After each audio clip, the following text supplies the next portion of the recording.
ಸೂರ್ಯಕಾಂತಿ. ಬೇಕು ಅಂದಾಗ ಸುಟ್ಕೊಳ್ಳೋದಕ್ಕೆ, ಬೇಡ ಅಂದಾಗ ಬಿಸಾಕೋದಕ್ಕೆ ಇದು ಮಾಮೂಲಿ ದಾರ ಅಲ್ಲ ಅಮ್ಮ. ತಾಳಿ. ಒಂದ್ಸಲ ತಾಳಿ ಕಟ್ಟಿಸ್ಕೊಂಡ್ಮೇಲೆ. ಏನೇ ನೀನು ಹಳೆ ಕಾಲದವ್ರ ತರ ಮಾತಾಡ್ತಿದ್ಯಲ್ಲ. ನಾನು ಹೇಳ್ತಾ ಇದ್ದೀನಿ, ಮೊದಲು ಈ ತಾಳಿನ ಕಿತ್ತೆಸಿ. ಶಾಸ್ತ್ರೋಕ್ತವಾಗಿ ಮದುವೆ ಆಗಿದ್ದೀನಮ್ಮ.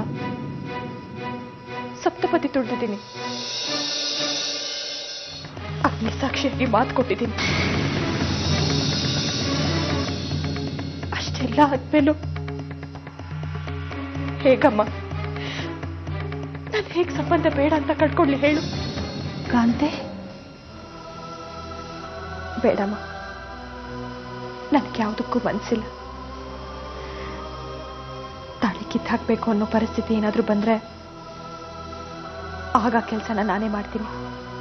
ನಿನಗೂ ಈ ಆಸ್ತಿನಲ್ಲಿ ಪಾಲಿದೆಯಲ್ಲ, ಅದನ್ನ ಕೊಡು ಅಂತ ನಿಮ್ ದೊಡ್ಡಮ್ಮನ ಕೇಳೋಣ. ಸಾಕು, ಸುಮ್ಮನೆ ಇರ್ತೀಯಮ್ಮ. ಆಸ್ತಿ ಪಾಲ್ ಮಾಡಿ ಅಂತ ಕೇಳೋ ಸಮಯನ ಇದು? ಇಷ್ಟಕ್ಕೂ ನನಗೆ ಪಾಲ್ ಬೇಕು ಅಂತ ನಾನೇನಾದ್ರು ಕೇಳಿದ್ನ? ನಿನಗೆ ಯಾಕೆ ಬೇಕು ಇಲ್ಲರೂ ಉಸಾಬ್ರಿ?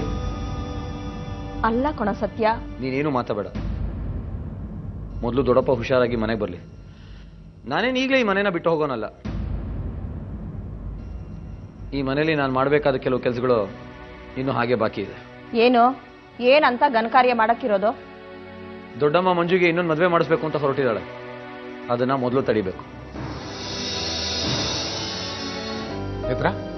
ಕಾಂತಿಯಲ್ಲಿ ಕಾಣಿಸ್ತಾ ಇಲ್ಲ. ಅದಕ್ಕೆ ನಾನೇನ್ ಮಾಡ್ಲಿ? ಎಲ್ಲಾದ್ರೂ ನೋಡಿದೆ ಅಂತ ಕೇಳಿದೆ. ನಾನ್ ನೋಡ್ಲಿಲ್ಲ. ಕಾಂತಿ ಹೊರಗಡೆನೂ ಕಾಣಿಸ್ತಾ ಇಲ್ಲ. ಮಾ ಇತ್ಲಲ್ಲಿಲ್ಲಮ್ಮ.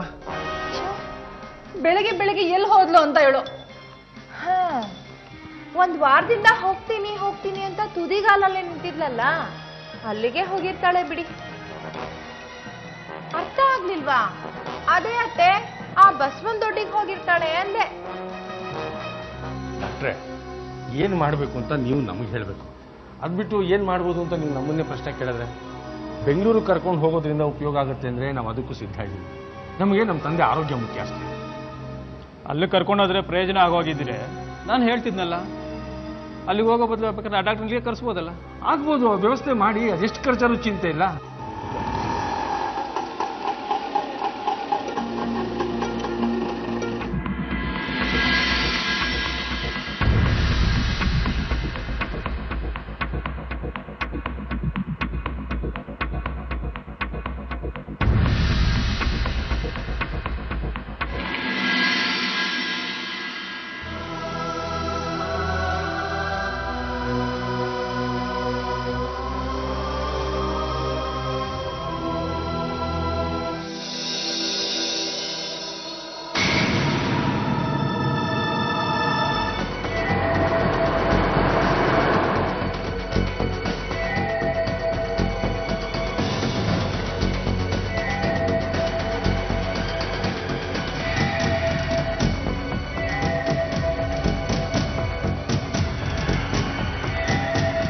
ಡಾಕ್ಟರ್ ಏನಂದ್ರು? ಮಾತಾಡಿದೆ ಅಮ್ಮ, ಅಪ್ಪ ಹುಷಾರಾಗ್ತಾರಂತೆ.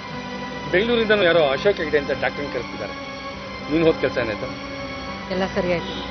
ಅಂದಾಗೆ ಮನೆಗೆ ಯಾವಾಗ ಕಳಿಸ್ಕೊಡ್ತಾರಂತೆ? ಒಂದು 2-3 ದಿವಸ ಕಳಿಸ್ಬಿಡ್ತಾರ.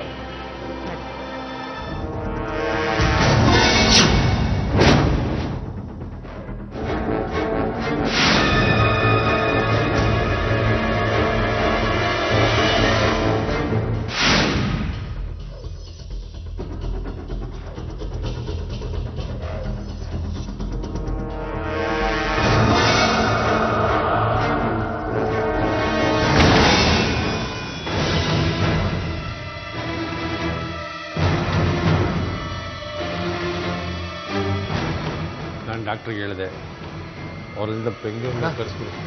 ಯಾಕೋ ಹಿಡ್ಕೊಂಡು